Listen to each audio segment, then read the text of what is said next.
আসসালামু আলাইকুম। এই যে আমাদের যে দেশে যে এত গরম কেন? এই জিনিসটা কি আমরা একবার চিন্তা করে দেখছি? আমরা গাছ কাইটা ধ্বংস করে ফেলি আর দোষ দেই প্রকৃতির। আসলে প্রকৃতির সাথে আমরা যে অন্যায়টা করি এটা আমরা কখনো চিন্তা করে দেখি না। দেখেন ইংল্যান্ড, এটা একটা শীতপ্রধান দেশ। এখানে প্রায় ৮ থেকে ৯ মাসের মতো শীত থাকে। তাও এই দেশে কত কত পরিমাণ গাছপালা রোপণ করে রাখছে এরা। কত সুন্দর গাছ। এরা কখনোই রাস্তার জন্য গাছ কাটে না। এরা কখনোই রাস্তার জন্য গাছপালা বন ধ্বংস কইরা রাস্তা তৈরি করে না।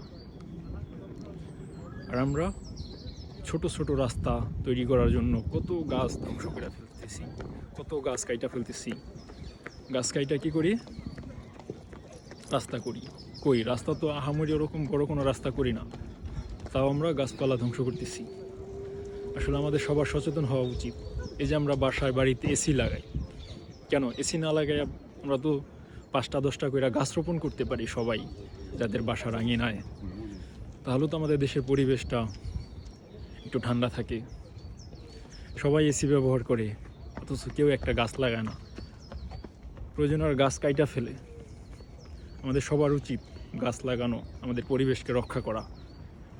পরিবেশের ভারসাম্য রক্ষার জন্য গাছের কোনো বিকল্প নাই। আসুন সবাই সচেতন হই, গাছ লাগাই, পরিবেশ বাঁচাই।